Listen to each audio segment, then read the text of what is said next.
मेरा नाम सोनी है। मैं उत्तर प्रदेश की रहने वाली हूँ। यह मेरी सच्ची कहानी है। मैं आशा करूँगी कि आप मेरी बात को समझें और मुझे गलत ना ठहराएं। मेरी शादी को कुछ ही दिन गुजरे थे। मेरे पति का मेरे साथ बहुत अजीब सा रवैया था। अभी तक मेरा पति मेरे करीब भी न आया, क्योंकि वह रात को जब आते तो लाइट ऑफ करके कमरे में आते थे और सुबह मेरे उठने से पहले घर से निकल जाते थे। मैंने ये राज जानने के लिए एक दिन अपनी जगह अपनी ननद को दूध में नींद की दवाई पिलाकर अपनी जगह सुला दिया और खुद कमरे में छुप गई।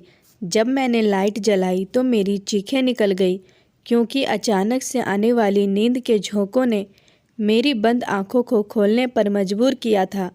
मैं पिछले 3 घंटों से अपने कमरे में बैठी अपने पति का इंतज़ार कर रही थी। अब तो बैठ बैठ कर मेरी कमर में भी दर्द शुरू हो गया था। जब यूं ही जमाई लेते हुए घड़ी की तरफ नज़र दौड़ाई तो रात के 2 बज रहे थे। मेरे तो होश उड़ गए थे। आज तो मेरी सुहाग रात थी, मेरी पहली रात, जिस रात पति पत्नी एक दूसरे से कई वादे करते हैं और उम्र भर साथ निभाने की कस्में खाते हैं। मैंने अभी तक अपने पति को करीब से नहीं जाना था। कुछ हमारे ख़ानदान में रस्में भी थी। शादी से पहले लड़का और लड़की करीब नहीं आ सकते, यहाँ तक अकेले बैठकर बातें भी नहीं कर सकते। पर मेरी छोटी बहन उनकी बहुत तारीफ़ कर रही थी कि जीजाजी बहुत ही अच्छे हैं। मैं खुद ही दिल में सपने बुनने लगी थी। इस रात का इंतज़ार तो ना जाने मुझे कब से था, और मुझे जब लाकर इस कमरे में बिठाया गया तो मैं बहुत डरी सहमी सी थी। मगर 3 घंटे बैठने के बाद ना सिर्फ मेरी कमर में दर्द कर रही थी, बल्कि जमाई ले लेकर मेरे सारे सपने और ख्वाहिश भी ख़त्म हो चुका था। एक बार तो सोचा कि उठ के बाहर जाऊं और जाकर देखूं कि आखिर मेरा पति कहाँ है, मगर फिर बाहर जाना मुनासिब नहीं लगा। जब नींद आने लगी तो यूं ही बैठे बैठे बेड से टेक लगाकर सो गई। अब और इंतज़ार करना मेरे लिए मुश्किल था कि तभी दरवाजे का लॉक खुलने की आवाज़ आई। मैं हड़बड़ाकर आंखें खोलकर देखने लगी, मगर कमरे में तो खूब अंधेरा फैल चुका था। मैंने सहम कर कहा कि कौन है, मगर पैरों के चप्पल की आवाज़ मुझे सुनाई नहीं दी थी। मैं सकपका कर बोली कि सुनिए जी, ये क्या आप हैं? ये कमरे में इतना अंधेरा क्यों कर दिया? क्या लाइट चली गई है? मैंने एक ही सांस में कई सवाल कर डाले थे। तभी गला खखार कर एक मर्दाना आवाज़ गूंजी, मैं हूँ, आपका पति। इतना सुनना था कि मेरे दिल की धड़कन तेज हो गई। हालांकि मैं जानती थी कि उस वक्त मेरे कमरे में मेरा पति ही आ सकता है। ऐसे लगता था जैसे पति की आवाज़ सुनकर मेरी सारी थकान वहीं दम तोड़ गए हो। अब मुझे शर्म आ रही थी, मगर एक बात की हैरानी हुई थी कि आखिर पति ने कमरे में आते ही अंधेरा क्यों कर दिया था। मुझे यह बात थोड़ी अजीब लगी। अगर लाइट चली गई थी तो मोमबत्ती या टॉर्च के कमरे में ले आते। मैं आंखें फाड़ फाड़ के देखने की कोशिश कर रही थी कि जब मुझे एक मर्दाना साया सा अपनी तरफ आते हुए नज़र आया। पति मेरे सामने आकर बैठा और कहने लगा कि माफ़ कीजिएगा, बाहर दोस्तों में गपशप लगाते हुए वक्त का पता नहीं चला। आप तो जानते ही, ऐसे मौके पर दोस्त कहाँ जान छोड़ते हैं। आप काफ़ी थक गई होंगी। मुझे लगता है आपको सोना चाहिए, बाकी बातें हम कल कर लेंगे। मेरा पति तो बात करते हुए बहुत अटक रहा था। उसके मुंह से तो हकलाते हुए शब्द भी ठीक से नहीं निकल रहे थे। इसका हरगिज ये मतलब नहीं था कि उन्हें अटक अटक कर बोलने की बीमारी थी। वो तो यूं ही बात कर रहे थे जैसे मुझसे शर्मा रहे हो। उन्हें मुझसे शर्म आ रही हो। मर्द होकर उनका मुझसे शर्माते हुए बात करना मुझे बहुत परेशान कर रहा था। फिर याद आया कि छोटी बहन ने भी बताया था कि दीदी, आपके मंगेतर बड़े शर्मीले किस्म के हैं। मैंने पति से कहा कि आपने कमरे में अंधेरा क्यों कर दिया? क्या आप मुझे देखना नहीं चाहते? जाहिर है, एक औरत शादी की रात बस अपने पति के लिए ही तो सजती संवरती है, ताकि उसका पति उसे देखे, उसकी तारीफ़ करे।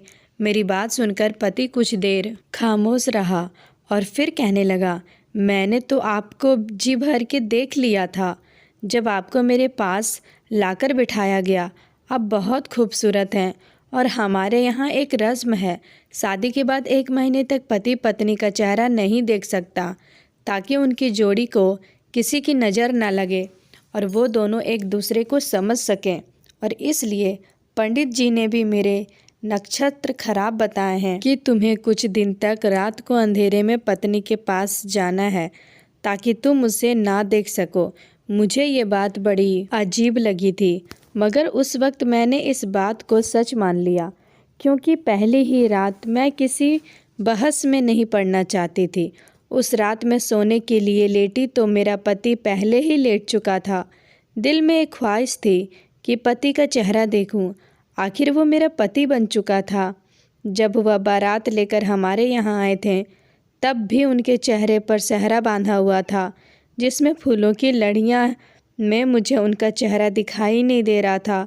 रात गुजर गई। मैंने सोचा कि चलो ये रात भी गुजर जाने दो, चंद घंटों की तो बात है, सुबह होते ही मैं अपने पति को देखूंगी। मैं पति के पहले में सो गई। सुबह जब मेरी आंख खुली तो मैंने मुस्कुराकर बेड के ऊपर तरफ देखा। मैं चौंक कर उठ बैठी, क्योंकि बेड तो बिल्कुल खाली था। वहाँ पर तो मेरा पति नहीं था। वॉशरूम भी खुला था। मैं हड़बड़ाकर बैठ उठी और कमरे से बाहर निकल गई। बाहर आकर देखा तो मेरी सास परेशान सी बैठी थी। मुझे देखकर उनके चेहरे पर फ़ौरन मुस्कुराहट छा गई, मगर उन्होंने कुछ पढ़ते हुए मुझे इशारों से अपने पास आने को कहा। मैं उनके पास गई और साथ साथ आस-पास अपने पति को भी देख रही थी कि वह कहाँ चले गए। मैं सास के पास गई तो उन्होंने फ़ौरन मुझ पर फूंक मार दी। शायद वो कुछ पढ़ रही थी और वह मेरे लिए ही पढ़ रही थी जो उन्होंने मुझ पर पढ़कर फूंका था। यह देखकर मुझे पति की बात याद आने लगी। शायद ये मेरे और मेरे पति के लिए ही लगता था। सचमुच मैं उन पर कोई नक्षत्र हूँ। तभी तो सास भी मुझ पर कुछ पढ़ के फूंक रही है। मैंने उनके पास बैठते ही सवाल किया कि वो कहाँ हैं। मुझे तो कहीं कमरे में नज़र नहीं आए। तो सास दूसरी तरफ देखते हुए कहने लगी, बेटा वो काम पर जा चुका है। मैंने घड़ी की तरफ देखा तो सुबह के 7 बज रहे थे और ऑफिस का वक्त 9 बजे से शुरू होता है। फिर 7 बजे वह कैसे चले गए? सास मेरी नज़रों को देखकर सवाल समझ चुकी थी और कहने लगी कि बेटा उसके काम का कोई पता नहीं। वो अपने दोस्त के साथ मिलकर कारोबार करता है और दिल जब चाहे तभी घर से बाहर चला जाता है। तुम नाश्ता कर लो। मुझे यह बात बड़ी अजीब लगी। मेरा दिल चाहा सास से पूछूं, क्या पति की शादी में मर्जी नहीं थी? ना ही रात को उन्होंने मुझसे बात की, ना ही वो मेरे करीब आए, और ऐसे कैसे चले गए भला? कोई अपनी शादी के अगले दिन भी काम पड़ जाता है क्या? मैं इसी सोच में गुम थी कि सामने वाले कमरे से एक लड़का निकला। मैंने उठकर देखा और जल्दी से अपना दुपट्टा सर पर ले लिया। मेरी सास मुस्कुराकर कहने लगी, बेटी ये तुम्हारा देवर है। मैंने सरसरी सी नज़र दौड़ाकर उसको नमस्ते किया तो वो आंखों से ही जवाब देकर वहाँ से बाहर चले गए और सारा दिन भी यूं ही गुजर गया। मैंने नोट किया था मेरी सास काफ़ी परेशान दिखाई दे रही है, जबकि वो तो मिजाज की बहुत अच्छी औरत थी। हमारा रिश्ता होने के बाद वह कई बार हमारे घर आई थी। मैंने उनके चेहरे पर कभी उदासी देखी ही नहीं थी। थोड़ी देर में ही वह बहुत खुश मिजाज थी। मैं तो बहुत खुश थी कि चलो सास बहू में खूब जमेगी, मगर वो तो मुझसे बात भी ठीक से नहीं करती थी। मैं जब बुलाती तो ख्यालों से निकलकर मेरी तरफ देखने लगती। इस घर में मेरे पति सास के अलावा एक मेरा देवर, औरत, एक ननद भी थी। हम 5 लोग ही यहाँ पर रहते थे। मैं शाम में अपने पति के आने की राह देख रही थी। बिल्कुल नई नवेली दुल्हन की तरह सज संवर कर बैठी हुई थी, मगर तभी दरवाजे पर दस्तक हुई। मैंने फ़ौरन मुस्कुराकर दरवाज़ा खोला तो सामने मेरी ननद खड़ी थी। वो मुझसे कहने लगी, ओ भाभी, सज धज कर भाई का इंतज़ार कर रही हो, हमारे लिए भी टाइम निकाल लीजिए। मैंने कहा, सारा दिन तो आपके साथ ही थी, मुझे आपके भाई से कुछ ज़रूरी बात करनी है। वह मुस्कुराकर वापस चली गई और मैंने दरवाज़ा बंद कर दिया। बहुत रात हो चुकी थी। बार बार मेरी नज़रें घड़ी पर जा रही थी। ना जाने मेरा पति कहाँ रह गया था। सास ने ज़बरदस्ती खाना भी खिला दिया। देवर भी वहीं खाना खा रहा था। मुझे महसूस हुआ कि जैसे वो मुझे चोरी चोरी देख रहा है। मैंने जब उसके तरफ देखा तो वह बौखला कर नज़र बदल लिया और फिर आधा खाना छोड़कर घर से चला गया। मेरे दिमाग में बहुत ख्याल आ रहे थे। मैं यूं ही बैठे सोच रही थी कि आखिर वजह क्या थी। दिल घबराने लगा तो बालकनी में खड़ी होकर रोने लगी। आंखों से आंसू बह रहे थे। शायद मैं उसको पसंद नहीं आई थी, वो मुझसे नफ़रत करते थे या फिर उनके दिल में कोई और था। मैं अभी यूं ही खड़ी रो रही थी, तभी कमरे में खूब अंधेरा फैल गया। हल्की रोशनी बालकनी के बल्ब की थी, जिसे मैंने यूं ही जलता छोड़ा और फिर कमरे में चली आई। सुरेश दूसरी तरफ मुंह किए बैठे थे। मैं आज हर बात क्लियर करना चाहती थी, इसलिए बिना कुछ कहे पति के पास जाकर बैठ गई। मेरा कंधा पति के कंधे के साथ लग गया तो वो फौरन मुझसे इतना दूर हुए जैसे उनका कंधा दोबारा मेरे कंधे के साथ न लग सके। मैं पति से हर बात क्लियर करना चाहती थी कि आखिर वो मेरे साथ ऐसा क्यों कर रहे हैं। मैंने एक बार फिर पति की तरफ देखा और डरते डरते पति का हाथ थाम लिया और उनके करीब जाने लगी। मेरी हाथ महसूस करते ही फौरन सुरेश ने अपना हाथ छुड़वाया और उठ खड़े हुए। दूसरी तरफ मुंह मोड़ के कहने लगे कि जो भी बात करनी है जल्दी करें, मैं बहुत थका हूँ, मुझे नींद आ रही है। पति की बातें मेरी आंखों में आंसू ले आई थी। मैं बोली कि क्या आप किसी और को पसंद करते हैं? अगर ऐसी कोई बात थी तो आपने मुझसे शादी क्यों की? पति फौरन गला खखार कर बोले, मैं किसी और को पसंद नहीं करता, बस मेरी एक मजबूरी है। ना ही मैं आपको चेहरा दिखा सकता हूँ, ना ही मैं आपके पास आ सकता हूँ जो आपके पास बैठकर मोहब्बत भरी बातें करूँ। मुझे भी गुस्सा आ रहा था, आखिर ये कौन सी मजबूरी हो सकती है। मेरा पति मुझसे दूर भागे और मैं उसके पास आने की कोशिश करती हूँ। उस दिन के बाद कई दिन यूं ही गुजर गए और सारी रात मैं यूं ही गहरी नींद सोती। मेरी आंख सुबह ही जाकर खुला करती थी। सारा दिन पति घर से बाहर रहता था और दूसरी तरफ मुझे ना जाने क्यों ये महसूस होने लगा कि जैसे मैं किसी की नज़रों में हूँ। लेकिन अब मैं इधर उधर देखती तो कोई नज़र नहीं आता था। एक बार मैं शाम की चाय बनाकर अपनी सास के कमरे में जाने लगी तो उनकी आवाज़ सुनकर वहीं रुक गई। वो शायद किसी से फ़ोन पर बातें कर रही थी। बार बार वो एक ही शब्द दोहरा रही थी। पता नहीं कौन था, लेकिन मेरी सास उससे विनती कर रही थी। न जाने मेरी सास को कौन ब्लैकमेल कर रहा था। मैंने जब उनके कमरे का दरवाज़ा खटखटाया और कमरे में दाखिल हुआ तो वो फ़ोन बंद करके अपने आंसू पोंछ लिए थी। मैंने उनके रोने की आवाज़ पूछी तो वो कहने लगी कि उनकी छोटी बहन है, उनसे नाराज़ है, कई साल हो गए हैं, उनसे सीधे मुंह बात नहीं करती है, ना ही कभी उनसे मिलने आती है। वो कभी फ़ोन पर रो रो के विनती करती है। मेरा दिल अपनी सास की बात सुनकर उदास हुआ था, मगर उसके बाद जो सच्चाई मेरे सामने आई मैं दंग रह गई थी। चंद दिन बाद ही सास की बड़ी बहन उनसे मिलने आ गई। मुझसे भी बड़े प्यार से मिली, खाना भी हमारे साथ खाया। मैंने ये महसूस किया था कि सास और देवर दोनों का खाना नागवार सा लग रहा है। मेरा देवर तो खाना खाते ही अपने कमरे में चला गया और मेरी ननद भी जल्दी सो जाया करती थी। जब देवर मौसी ने देखे तो वो मेरी सास से कहने लगी, तुमने राम का रिश्ता बचपन से ही मेरी सहेली की बेटी से तय किया था, अब तुम मुझे बताओ कि कब तक उसे बहू बनाकर लाओगी। मेरी सास अपनी बहन को टाल मटोल कर रही थी। मुझे यह महसूस हुआ जैसे वो राम की शादी अपनी बहन से कहने से मना करना चाहती है। अगले दिन मेरी सास अभी सो ही रही थी कि जैसे मौसी जाग गई। मैं किचन में अपने लिए नाश्ता बना रही थी, तभी मौसी भी वहाँ ही आ गई।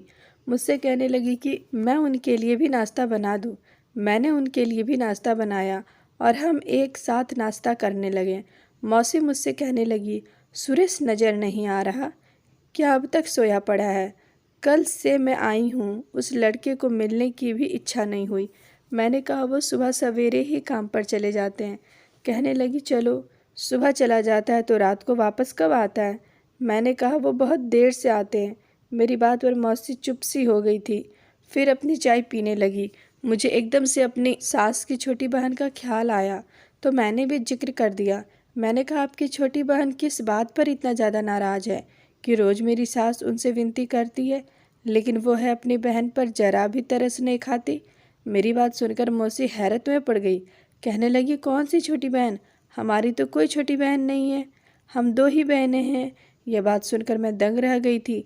अगर मेरी सास की कोई और बहन नहीं थी तो वो रो रो कर किससे विनती करती रहती थी कि वो वापस आ जाए, एक बार उनसे मिल लें। मौसी भी ना उम्मीद हो गई थी और किसी से कुछ नहीं कह रही थी। मेरी सास कहने लगी कि राम उस लड़की से शादी नहीं करना चाहता है। मैंने कहा क्यों? तो वो कहने लगी उसकी मर्जी नहीं है। मैंने कहा अगर मर्जी नहीं थी तो इतने साल से क्यों बात जोड़े रखी, पहले इनकार कर देती। मेरी सास कहने लगी कि यही बात मैंने राम से भी कही है। मैं अपने दोनों बेटों के हाथों बहुत दुखी हो चुकी हूँ, दोनों ही अपने मर्जी के मालिक हैं।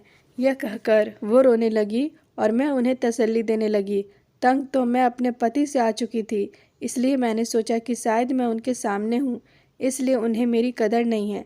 क्यों नहीं कुछ दिन के लिए मैं अपने मायके चली जाऊँ ताकि उन्हें मेरी कदर हो। इसलिए एक दिन जब दिल बहुत ज़्यादा बेचैन हुआ तो मैं अपनी सास से पूछा और चली गई और सोचा अपनी माँ से भी तो जाकर पूछूं कैसे मर्द से मेरी शादी करवाई है जिसने अभी तक अपनी पत्नी का ना चेहरा देखा है और ना कोई रिश्ता बनाया है।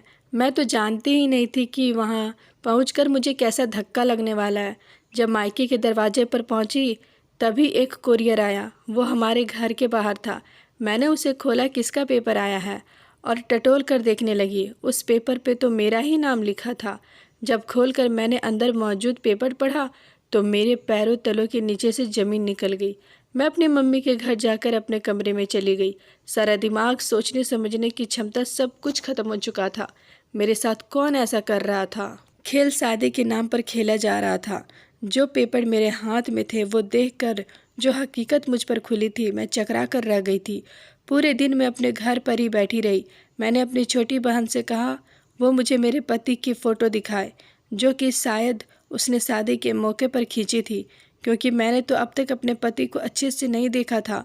मेरी बहन ने मुझे एक फ़ोटो दिखाई जो खाना खाते वक्त ली गई थी। वो बहुत अच्छा और नौजवान लड़का था। मैं कोई भी बात अपने मायके में नहीं बताना चाहती थी। मैं बहुत दिन बाद ही वापस ससुराल चली गई। मुझे सच्चाई को सामने लाना था। रात को फिर से वो इंसान मेरे कमरे में आया था। वो पिछले 1 महीने से मेरा पति बनकर कमरे में आता था और सुबह होते ही चला जाता था। यह कौन था जो मेरे जज्बात के साथ खेल रहा था? आज मैं खुद ये चाहती थी कि वह कमरे से बाहर निकल जाए, क्योंकि अब मैं जान चुकी थी कि वह मेरा पति नहीं है। फिर भी मैंने सच जानने के लिए उससे ये सवाल किया कि मैं मायके गई थी तो आपने मुझे कितना याद किया। मेरे सवाल पर तो हड़बड़ा कर कहने लगे, जाहिर है आप मेरी पत्नी है, मैं कैसे आपको भूल सकता हूँ। मैंने कहा मुझे आपके करीब आना है, मैं आपसे दूर नहीं रह सकती, आपको जी भर कर देखना है। मैं नहीं मानती ऐसे किसी भी बात को। अब आप खुद लाइट जलाएंगे या मैं जला दूँ? वो कहने लगी, मैं पहले भी आपसे कह चुका हूँ कि मेरी मजबूरी है और आप इस बात को सच मानती हैं या झूठ, लेकिन मैं ये नहीं कर सकता। अगर आप मुझे रोज़ यूं ही तंग करेगी तो मैं आज के बाद आपके कमरे में भी नहीं आऊँगा। और ये कहकर वो कमरे से बाहर निकल गए। मैं अगले दिन उनसे कुछ ना बोली और वो फिर से मेरे कमरे में सोने लगे। लेकिन उनके सोते ही मैं सोफ़े पर जाकर सो जाती थी। मैं सोच रही थी कि किस रात उस इंसान का सच सबके सामने लाऊं। अगले दिन मैंने अपनी ननद को यह कहकर अपने पास रोक लिया कि मेरी तबीयत कुछ ठीक नहीं है। उसने भी कोई ऐतराज़ नहीं किया था। रात को मैंने नींद की दवा दूध में मिलाकर ननद को वो दूध पिला दिया और उसके बाद उसे अपने बिस्तर पर सुलाकर खुद कमरे में चली गई और वहाँ छुपी जहाँ कमरे की लाइट के बटन लगे हुए थे। रात को काफ़ी देर बाद वो इंसान मेरे कमरे में आया और बेड के दूसरी तरफ बैठ गया कि मैंने फ़ौरन से लाइट जला दी। और जब मैंने उस इंसान को देखा तो मेरे होश उड़ गए। वो तो मेरा देवर था। तो क्या पिछले 1 महीने से मेरे कमरे में वही आ रहा था? वो मुझे हैरत से देख रहा था। मैंने कहा कि तुम्हें शर्म नहीं आई यूँ मेरे कमरे में आते हुए? उसने कोई जवाब नहीं दिया। मैंने वो पेपर अलमारी से निकाल कर उसके मुंह पर मारी और रोने लगी। उन पेपर में लिखा था कि मैं आपको वो खुशी नहीं दे सकता जो आप मुझसे चाहती हैं, इसलिए मैं घर छोड़कर चला गया था, क्योंकि मैं आपको कोई दुख नहीं देना चाहता था। लेकिन मेरी माँ ने ज़बरदस्ती मेरी शादी तुमसे कर दी और मेरे लाख मना करने के बाद भी मेरी तुमसे शादी करवा दी। लेकिन मैं शादी की रात ही भाग गया था और आज मैं तुम्हें अपनी सच्चाई बताना चाहता था ताकि तुम जिससे चाहो शादी कर लो। उस वक्त मैं चकरा कर रह गई थी कि जब मेरा पति शादी की पहली रात ही भाग गया था तो कौन मेरे कमरे में आता था और मेरा देवर मुझे धोखा दे रहा था। मैंने उसका कॉलर पकड़कर उसे झकझोर कर रख दिया। उसने मेरे साथ ऐसा क्यों किया? वो कहने लगा, मैंने आज तक आपके साथ ऐसा कुछ नहीं किया जो आपको या मुझे शर्मिंदगी उठानी पड़े। मैंने जो कुछ किया अपनी माँ के कहने पर किया है। मैं आपकी मर्जी के बिना आपसे रिश्ता नहीं बनाना चाहता था, क्योंकि सुरेश भाई शादी की रात ही भाग गए थे, क्योंकि वो माँ की बात से सहमत नहीं थे। मेरी माँ चाहती थी कि मैं रात के अंधेरे में आपके साथ रिश्ता बनाऊं और आप माँ बन जाएं, ताकि लोगों को मेरे भाई की सच्चाई कभी पता ना चले कि वो नामर्द है। इसलिए मुझे कमरे में जाने को कहती थी, ताकि आपको इस बात का शक ना हो जाए और बात बंद मुट्ठी में ही रह जाए। लेकिन मैंने आपके साथ कुछ भी गलत नहीं किया, क्योंकि मैं आपसे प्यार करने लगा हूँ और आपकी मर्जी के बिना मैं आपसे कोई संबंध नहीं बनाना चाहता। मैंने कहा, मैं यहाँ सिर्फ सच जानने आई थी। तुम सबने मिलकर मुझे धोखा दिया है, इसलिए मेरा इस घर से कोई रिश्ता नहीं। मैं अगली सुबह अपने मायके चली गई और सारी बात अपने घर वालों को बता दी। मगर कुछ महीने बाद मेरी सास हमारे घर आ गई। उन्होंने मेरे घर वालों से माफ़ी मांगी और मेरा रिश्ता राम के लिए मांगने लगी। कहने लगी, अब अगर आपने अपनी बेटी की शादी की भी है तो आपको अच्छा रिश्ता नहीं मिलेगा। गलती मेरी है, मैं ही स्वार्थी हो गई थी और सज़ा आपकी बेटी को काटनी पड़ी। मेरी सास ने मुझसे बहुत विनती की कि मैं मान जाऊं। मेरे मम्मी पापा ने मेरी शादी राम से करवा दी। सच ही कहते हैं कि एक औरत ही औरत की सबसे बड़ी दुश्मन होती है, और मेरी सास ने सब कुछ जानते बूझते मेरी ज़िंदगी बर्बाद कर दी थी, ताकि उनके ख़ानदान की इज्जत पर कोई दाग ना रह जाए। अब मेरी शादी राम से हो चुकी है और मैं उनके साथ बहुत खुश हूँ। लेकिन सुरेश आज तक शर्मिंदगी के कारण घर वापस नहीं आते। मेरी सास उनकी जुदाई में बहुत परेशान रहती है और कहती है, यह मेरे गुनाहों की सज़ा है जो मुझे मिल रही है। तो दोस्तों, आज की कहानी आपको कैसी लगी कमेंट बॉक्स में ज़रूर बताइएगा। कहानी पसंद आई हो तो एक लाइक कर दीजिएगा और मेरे चैनल पर अगर आप नए हो तो हमारे चैनल को सब्सक्राइब कर दीजिएगा। कल मिलते एक नई कहानी के साथ, तब तक अपना ख्याल रखिएगा।